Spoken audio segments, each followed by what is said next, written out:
Hello everyone, I hope मेरी voice properly आ रही होगी।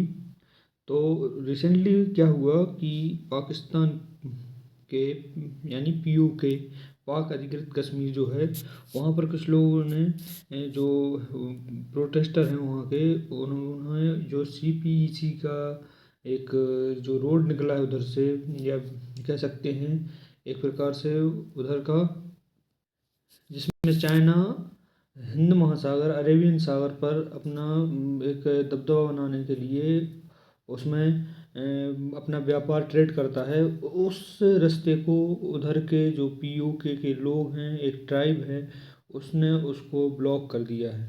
अब ब्लॉक क्यों किया है तो आइए समझते हैं।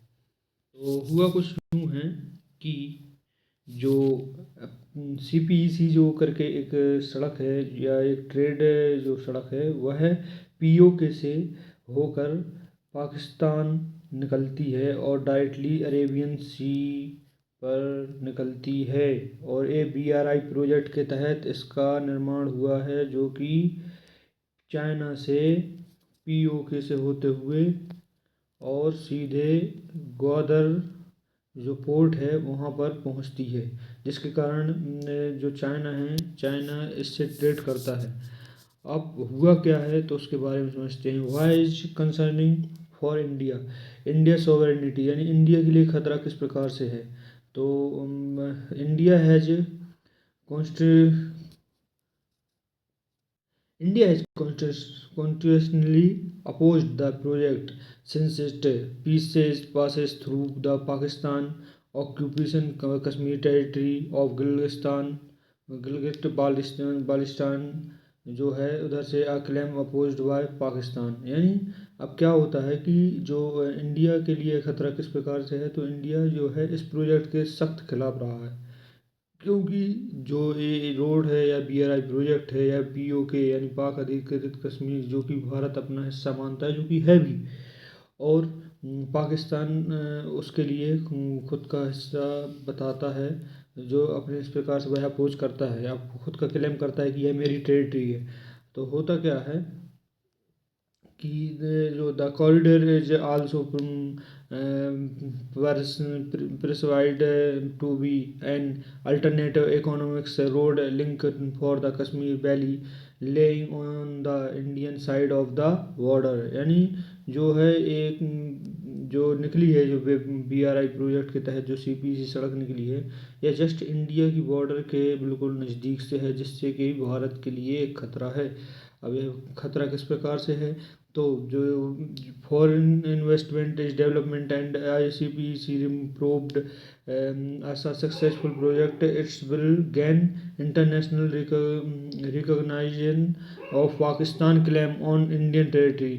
अब क्या होगा यदि भारत के लिए यह खतरा है कि यदि इस क्षेत्र में, यानी कौन क्षेत्र है, पाकिस्तान पीओके वाला क्षेत्र जो है, यदि इसमें इन्वेस्टर आएंगे और इधर पर कुछ डेवलपमेंट अच्छी खासी यदि होगी, तो क्या होगा कि जो यह क्षेत्र है, यह क्षेत्र पाकिस्तान अपने कब्जे में और अधिक तरीके से कर सकता है, जिससे भारत को यह चिंता बनी रहती है। अब हुआ क्या है कि जो जो कि यह एरिया है, यह एरिया लगभग 73,000 स्क्वायर किलोमीटर का है, जो कि यह पाकिस्तान ने कब्जाया हुआ है, जिसमें 1.8 मिलियन पीपल भी रहते हैं।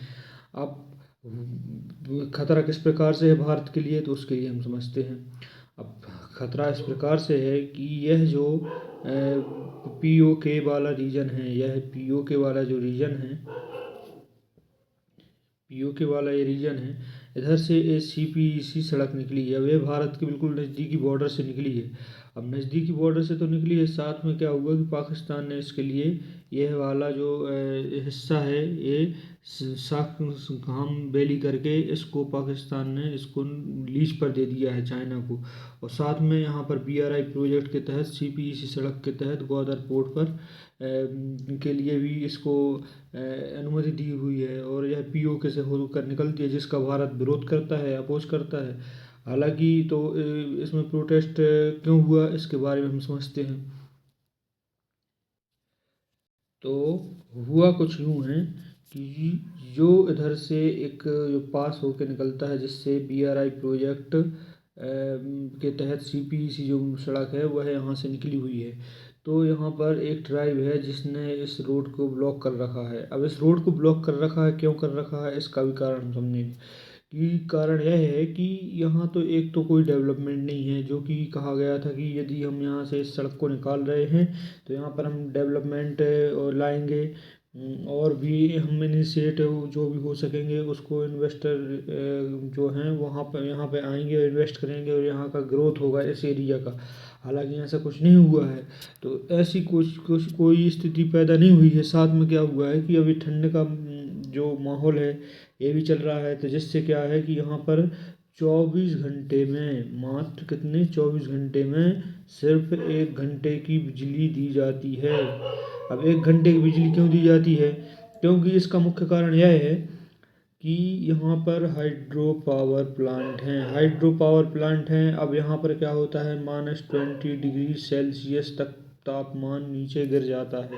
अब -20 डिग्री सेल्सियस जब तापमान नीचे गिरता है साथियों, तो क्या होता है कि अब इनको साथ में क्या होता है कि वह जो पानी है वह जम जाता है। अब पानी जम जाता है तो बिजली का उत्पादन होगा नहीं।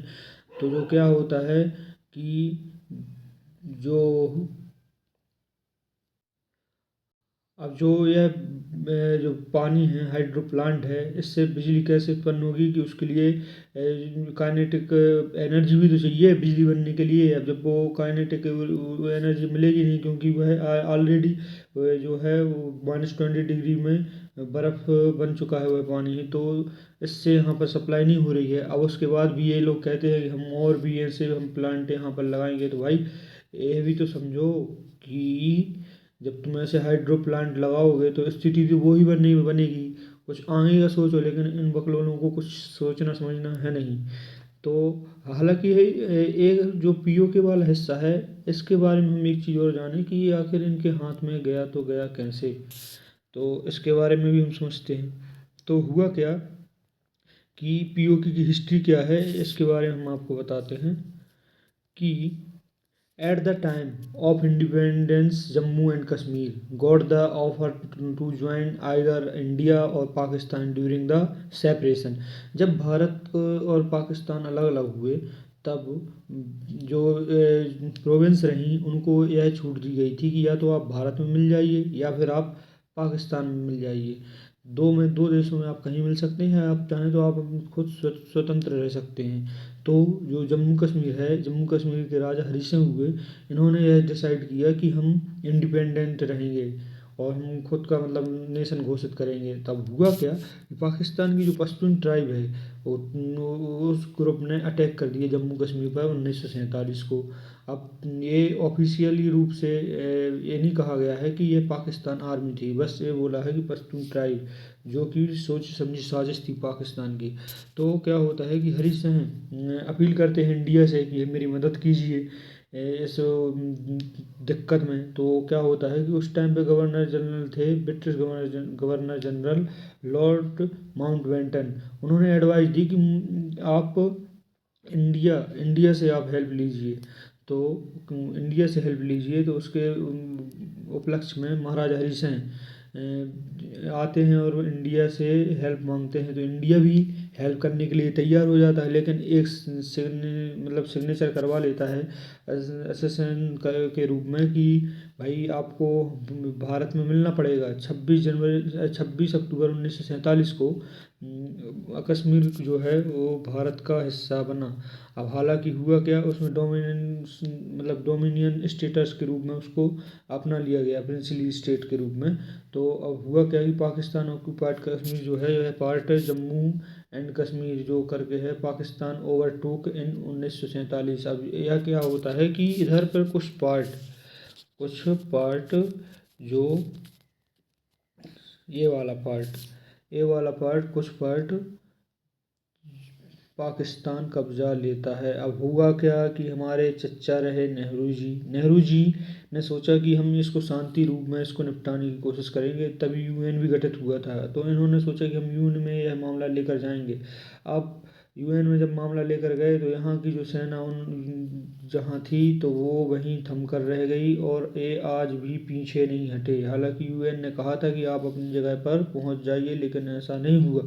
ये आज भी अपनी जगह पर बने हुए हैं और ये इतना क्षेत्र जो है इसको कब्जाए हुए हैं। उतने में यह चाइना चाइना ने भी अक्सर चीन का जो 1962 का युद्ध है उसमें इस चाइना को ने इस क्षेत्र को भी कब्जा लिया।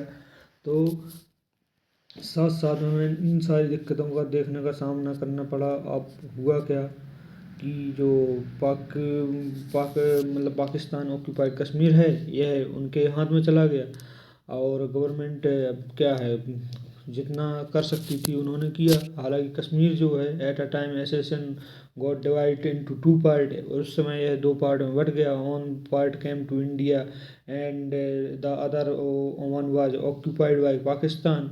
तो despite UN conversion there has been no reconciliation between India and Pakistan over Kashmir.